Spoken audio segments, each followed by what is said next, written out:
How can Dak Prescott improve in year 7? And do the Cowboys need to go out and find a viable backup quarterback? All that and more in this episode of the Locked On Cowboys podcast. You are Locked On Cowboys, your Locked daily Dallas Cowboys podcast. Part of the Locked On Podcast Network, your team every day. Locked on Cowboys. Locked on Cowboys. Welcome back to the Locked On Cowboys podcast, part of the Locked On Podcast Network, your team every day. We want to thank you for making us your first listen of the day. We are free and available on all platforms. I am Marcus Mosher. You can follow me on Twitter at Marcus_Mosher. He is Landon McCool. Check him out on Twitter at McCoolBCB. Landon, how are you doing today, sir? Doing well. Spent a lot of time watching that Minnesota game last night for Cooper Rush to kind of get a feel for how that was, knowing that we were going to be talking quarterbacks. I feel like I've seen a lot of this Dak Prescott kid. So I decided to go watch some Minnesota game to kind of refresh myself with Cooper Rush. It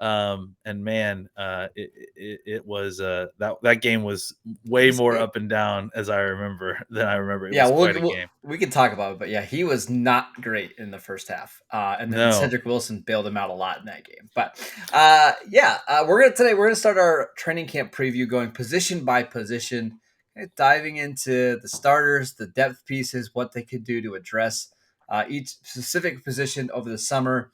And we're starting with quarterback. And I've got a big question for almost every player on the depth chart. Landon, the first one with Dak Prescott. We're going into year 7. I think most people view him as a top 10 quarterback. Some people may view him a little closer to 5 than 10, just depending on who you ask. But how can Dak get better here in year 7? I think right now, as we've seen him, these last 2 years, and obviously not as much the year before this last year, I think right now improvement will come just from remaining healthy. I think that he's dealt with obviously the major injury 2 years ago, and then the recovery from that, the shoulder stuff that he was dealing with early in training camp, kind of just trying to get back into the swing of things. And then, obviously the calf injury, which, really was kind of such a mystery for all of us throughout the season as to exactly how effective Dak was while dealing with it and how much it was affecting him. So I think as it stands right now, just to get Dak to have a kind of non-eventful offseason, and the offseason where he's not having to also continue to kind of fully spend all his time rehabbing, I think that alone is something that is going to be kind of a better jump start to his season than where he started last year. So I think we've been waiting on improvements. I mean, not waiting on improvements, but kind of seeing him slowly start to put it all together, and the kind of things that have been the roadblocks for him these last 2 years has just been availability to play healthy. So I'm hoping that a year, another offseason without any kind of, extra rehab work, on top of what he's kind of ongoing stuff he's going to do for his ankle. I think that is, an opportunity for him to improve, dramatically on last season, simply by just being on the field. I think there's 2 things that Dak could do to really help his game and help the Cowboys offense. One, I'm not sure that he can do. The other, he certainly can. The Cowboys were just a much more dangerous offense when he was a runner. Like, they just were. When he could run the read option and he could be a dynamic red zone quarterback that could run the ball, they were awfully hard to stop inside the 10-yard line. I just don't know how much more of that he's going to be able to offer. Like, how much did this ankle injury take away from him? How much did the calf injury last year take away his athleticism? I don't know. And if he doesn't ever have that same athleticism that he had, let's say in 2018, 2019, 2020, it's okay. He can still be a really, really good quarterback without it. One part of his game that he does need to improve on, and I actually just looked up the numbers to verify, but he needs to be better in the first quarter. Like, there's way too many games the Cowboys get off to a slow start. And maybe that's partly by design, but you look at his career yards per attempt in the first quarter compared to the second or third quarter, there's a huge difference. Even since 2019, when Kellen Moore became the offensive coordinator, his yards per attempt are 7.3 in the first quarter, right at league average. But in the second and third quarter specifically, 8.7 yards per attempt. He's just a much better quarterback once he kind of gets into the rhythm, into the flow of the game. If he can start a little bit faster, Landon, I think he could be a top 3, top 4 quarterback. I really do. Yeah, I honestly wonder how much of that has to do with a lack of a good script. It's possible. Yeah. I think there could be something there as well. But I do agree that something, whatever it is that's kind of causing Dak to play kind of a slow into the game and then really build. I mean, I think it's great to have a great strong finish. I think it's great that you are a dangerous quarterback in the fourth quarter. That's fantastic. But it would be also great to not have to get into situations where you're needed to have heroics in the fourth quarter by kind of starting out strong early and putting teams away early. There's too many teams where, look, the Cowboys' whole offense was built on the idea that they want to get ahead early and then have the defense kind of force the other team's offense, right? Be able to pin their ears back, force the other team's offense to make risky plays to keep up with the scoring. That plan's not going to work if you can't get ahead early. Ultimately what it's going to end up meaning is that you're going to try and fail to get ahead early and then hope that your high-powered offense can, get points on the back end to win the game. There were too many times last year, where we talked about it going into the game. The Cowboys can make their lives a lot easier if they get out to an early lead and control Denver, the flow perfect of the example, game. right? San Francisco, perfect example. Those are both games that got behind early and they couldn't dig themselves out. It just requires a level of monumental effort that is, the Cowboys had the offense to pull off some of the times, but to rely on that is not a good way of doing business, especially since you've built your team to try to play with the lead. You can't wait until 3 minutes left to go in the fourth quarter to get your first lead if you want to play like that. So I don't know if it's designing some easy throws to get Dak into a rhythm, because I think that's part of it. I think he gets so amped up to start games that it can be a little wild sometimes with the accuracy. So maybe designing some quick throws, maybe just using more tempo. Dak is one of the best quarterbacks in the league in the 2-minute drill. So maybe speed things up a little bit and not have everything so plodding. That would help. But go ahead. I was just going to say, I also think that in general, the offense, it tries to serve too many masters early in the game. It was trying to, there was too many times when they were trying to get Cooper involved in the offense early because that's the way to kind of maintain that he's going to play throughout the game. They were trying to get the run game started early. It's just like they have too many tasks that they're trying to accomplish as opposed to just going out there and running successful plays. Building a collection of, okay, this worked for this is how they're showing their defense. This didn't work. I think that if they could just find a way to design this game plan in the early part of the game plan so that they're just worried about finding out what the defense is doing to them and trying to score points as opposed to having to, establish the run game, establish Amari Cooper, establish all these things, establish, that your wide receivers are in rhythm. I just think that if they gave, like you said, give Dak some easy completions early, get this offense in a rhythm early, and not try to kind of force feed aspects of your game just to kind of get them in gear early in the game. That shouldn't have to be necessary. Yes. Again, going into year 7 for Dak, where would you rank him among quarterbacks right now? Like 7, 8? Does that feel about right? Top 7, top. I think his play can fluctuate to the point where he could be a top. I think his play will fluctuate between top 7 and top 3. He can have weeks or months at a time where he's a top 3 quarterback. And then there's a month or so every year, it seems like, where it's closer to 15 or 16. And I think that's what's so polarizing about him. Yeah, and I think that what they're trying to do this offseason is try to find a way to stabilize things around him a little bit. Just get some consistency. Dak needs the consistency. The offense needs the consistency because it's not just Dak that's having these issues necessarily. It's a kind of inconsistency with the offense. It would be great to kind of get some reliable rhythm early in these games to kind of just help stabilize each one of them instead of it making it a shootout at the end to try to see who could win the games late. All right, that's enough about Dak Prescott. We've talked about him for a solid 10 minutes. Now it's time to get to the real stars of the That's show. right. That's right. Will Grier, Ben Danucci, and of course, Cooper Rush. But before we get there, I want to tell you guys about our old friends at Athletic Greens. I've been on Athletic Greens since March, I believe, and I absolutely love it. It has a very mild tropical taste that I actually look forward to having every single morning right before I get my cup of coffee. So what is in this stuff? It's one delicious scoop of AG1, and you're absorbing 75 high-quality vitamins and minerals to help start your day off right. It costs less than $3 a day, and you're investing in your health. What's better than that? Right now, it's time to reclaim your health and arm your immune system with convenient daily nutrition, especially with us going into flu and cold season. It's just one scoop in a cup of water every single day, and that's it. No need for a million different pills and supplements to look after your health. To make it easy, Athletic Greens is going to give you a free 1-year supply of immune supporting vitamin D in 5 free travel packs with your first purchase. All you have to do is visit athleticgreens.com/NFL network. Again, that is athleticgreens.com/NFL network to take ownership over your health and pick up the ultimate daily nutritional insurance. All right, Landon, let's talk about Cooper Rush, the Cowboys' clear-cut number 2 quarterback on this team. He actually started a game last year against Minnesota before the bye week. Actually, I think it was after the bye week. They had a bye week Yeah, it was after after, New yeah. England. Beat Minnesota. He threw for like 275 yards and 2 touchdowns.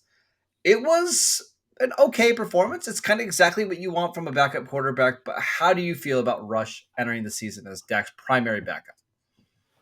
Yeah, I mean, actually, I think it was just over 300 yards he threw Was for it and 2 really? touchdowns. Yeah, I mean, he finished the game with really strong numbers, and I think generally speaking, he finished the game really strong.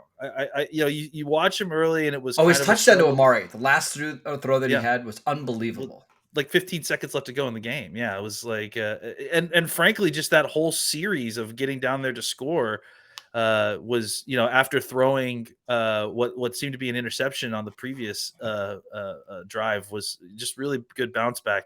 Look, I think evaluating backup quarterbacks is a difficult proposition, right? Because the bar is starting quarterback, and I think the bar between where a starting quarterback is and a backup quarterback is as far a distance as any starter and backup probably in the league. The drop off from a starting quarterback to a backup quarterback, by design, if you have a good starting quarterback, is precipitous. So trying to judge that bar or find that bar for a backup quarterback is an exercise in recognizing that you are looking at a flawed prospect. If this was a prospect who was a solid quarterback, he would be a starter somewhere. There's just too few solid quarterbacks that are reliable to populate all the starting spots in the league. And I think, there are some teams that will take a reach on upside and will allow for a little bit of insanity.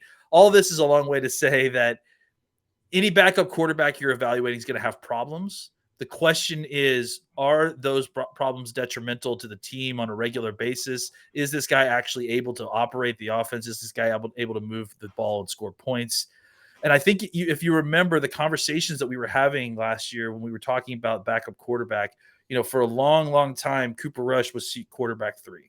And there was just kind of no question as to whether or not he was going to be likely cut from the team or practice squad candidate again.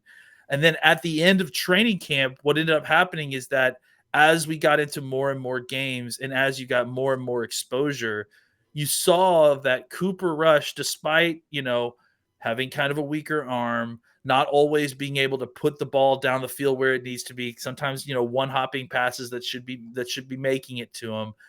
He was the guy who most struck the balance of being able to take shots when necessary and then also kind of continue to incrementally move the ball down the field with this offense.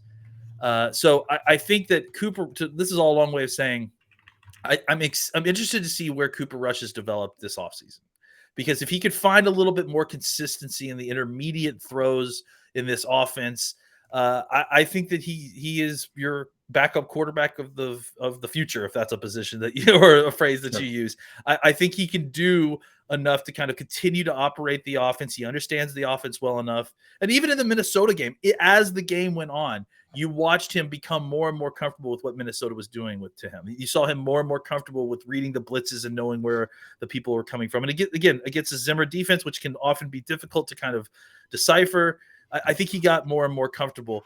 The big question for me here, Marcus, is as this offense, we've lost Amari Cooper, a couple other pieces have shuffled around a little bit.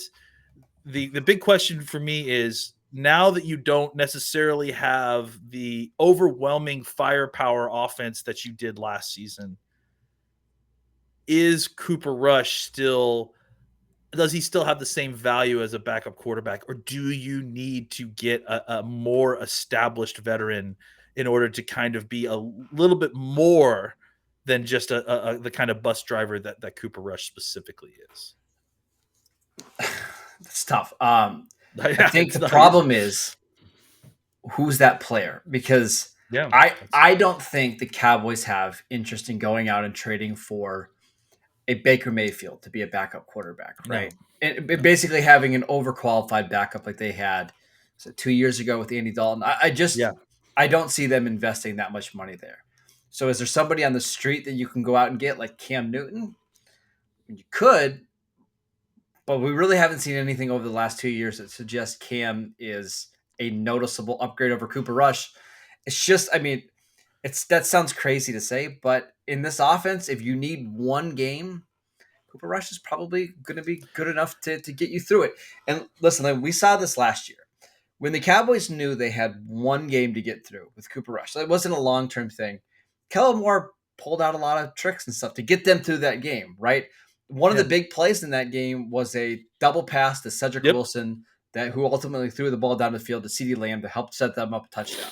They ran some other trick plays to get Cedric Wilson wide open down the field that ended up being a 70-yard touchdown, right? If you're comfortable with your starting quarterback being able to just kind of get you by so you can eventually make one of those 2 or 3 shot plays in a game, I think that's all you really need from a backup quarterback, right? And I think the most important part of the backup quarterback job is to help Dak get ready for the games, right? We always talk that the primary job for a backup quarterback isn't actually to play. It's to help the starting quarterback. And I think that's why I honestly have not put much thought into the backup quarterback job this summer. I really have. I agree. And I think you look at it like Rush is comfortable in the offense. He's been in there about the time that Kellen Moore's been in there. So the three of them, Dak, Kellen Moore, and Rush, have been together for a long time now, right? In that quarterback room. And I also think that the thing to look at is, you mentioned Andy Dalton, but think about how much more Andy Dalton was making than Cooper Rush was. And is the difference in price really worth the difference in production? Because I don't know that Andy Dalton was, X $1 million more better than if you were starting Dalton for 8 games and you were starting Cooper Rush for 8 games, how many extra wins does Dalton give you? 1, maybe 2? Yeah, maybe 2. Yeah. And I think that's, if you're talking about losing Dak for 8 games, then maybe that's something that you are willing to pay for at that point.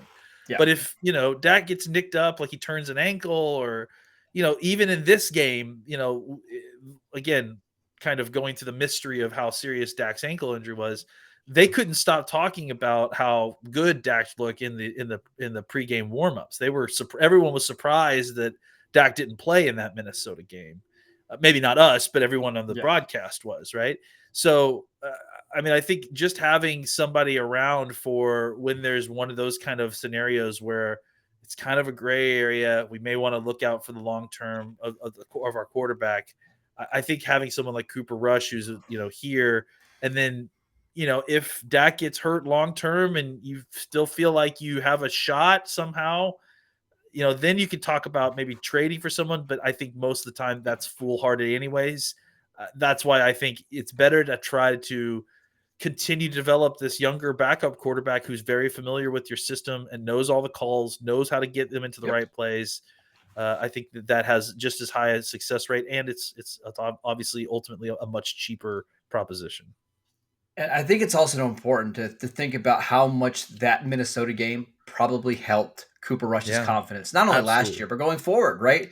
Like, I think the team now believes, hey, if we have to go on the road in a primetime spot, Cooper Rush has done it before and won us a game, right? Before, Lane, I mean, we can go back to the Tony Romo days, but like the Cowboys never, ever, ever would win that game with a backup quarterback. They just wouldn't. I mean, I can think of all the games that they lost with Brandon Whedon and Matt Castle, and they just wouldn't do that.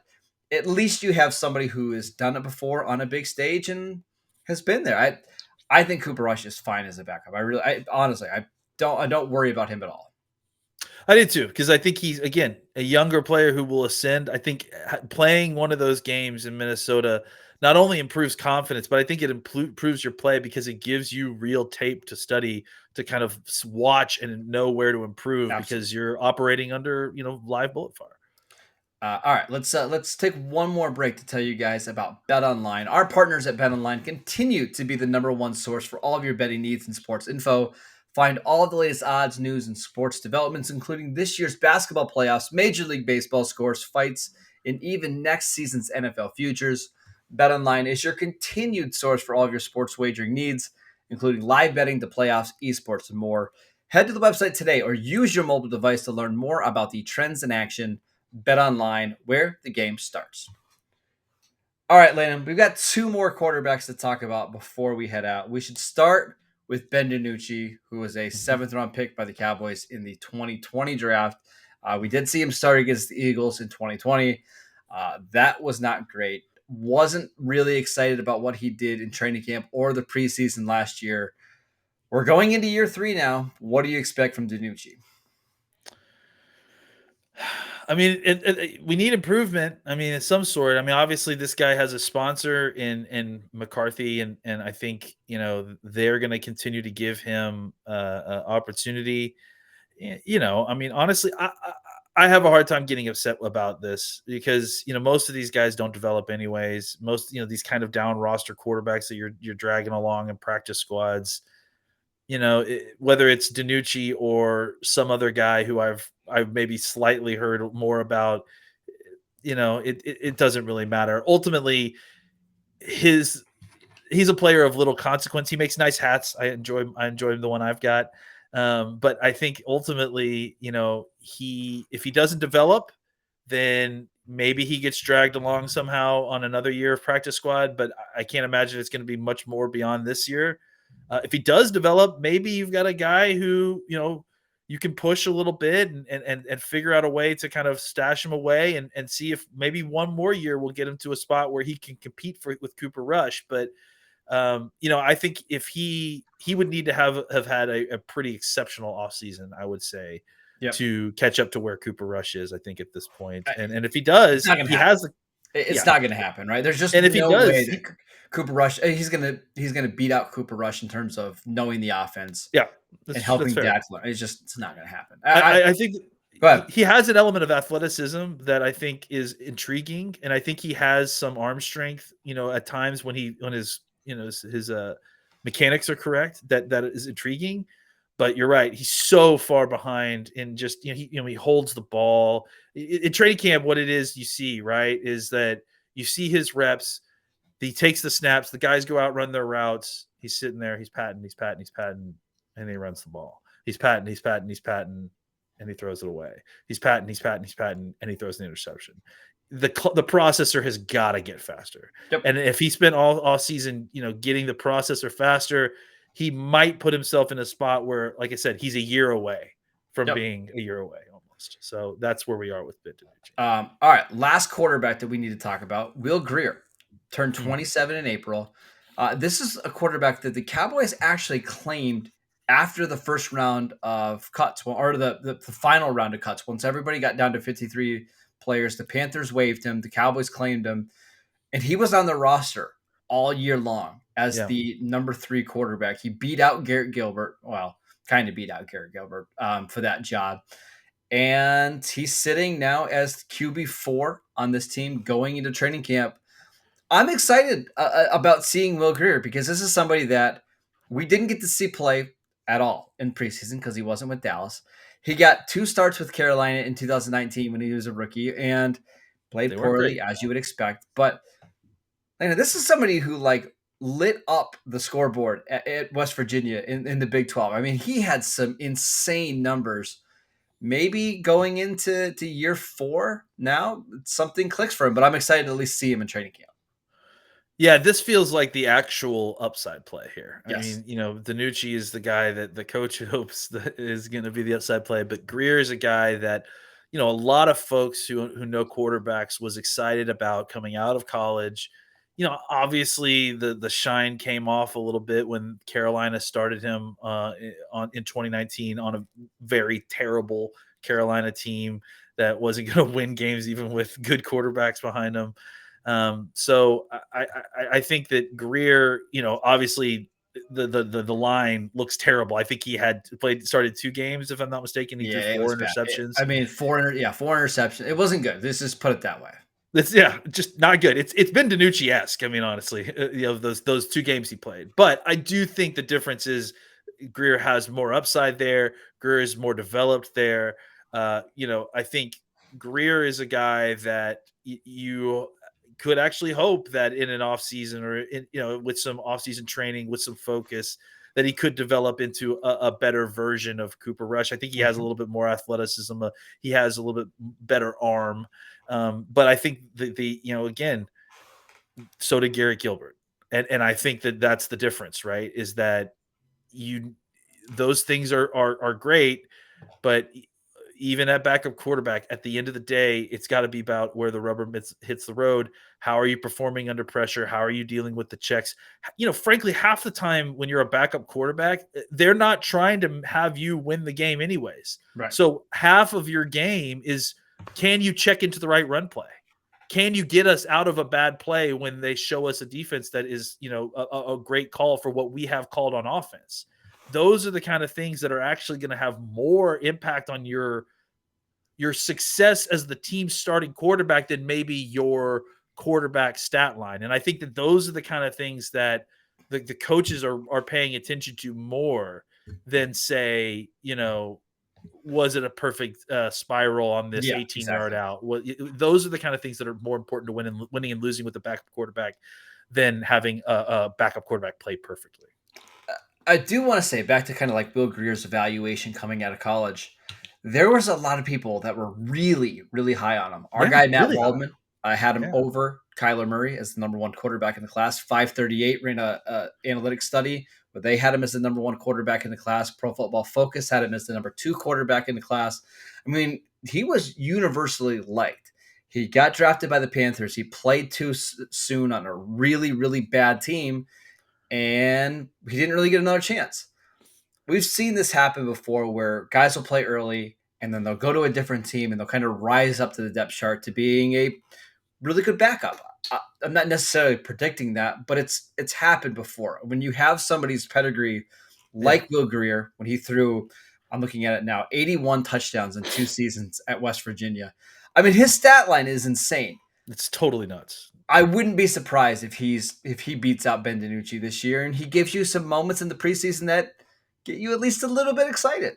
This is the guy who actually, if he had a good season, actually could take Cooper Rush's job. Yes. If he really, really had a very good offseason. Now, look, Rush has built up a lot of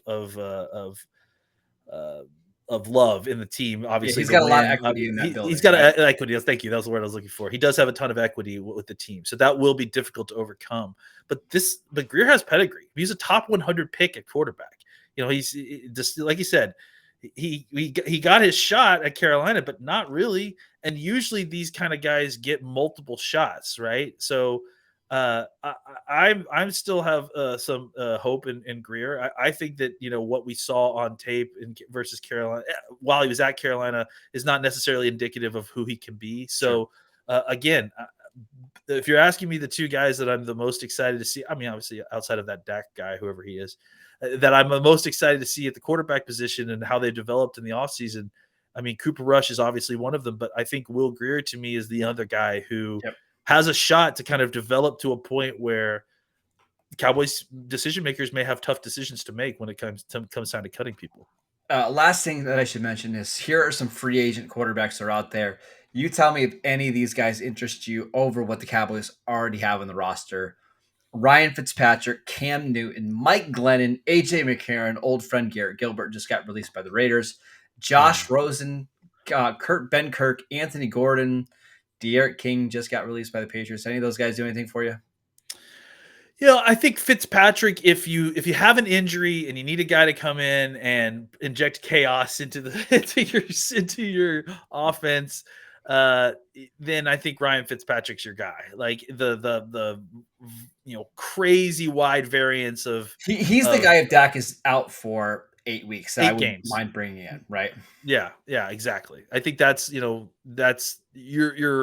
you're shooting for the moon anyways, right? So why not bring in the guy that is gonna add a bunch of variance to what isn't a lot of hope if Dak has gone for multiple games. Yeah, the rest of those names don't do a lot for me. But overall, it's a pretty good quarterback room for the Cowboys. I think as we go into 2022, I think we feel much better about the quarterback just room in general, right? Because Dak is obviously healthier now.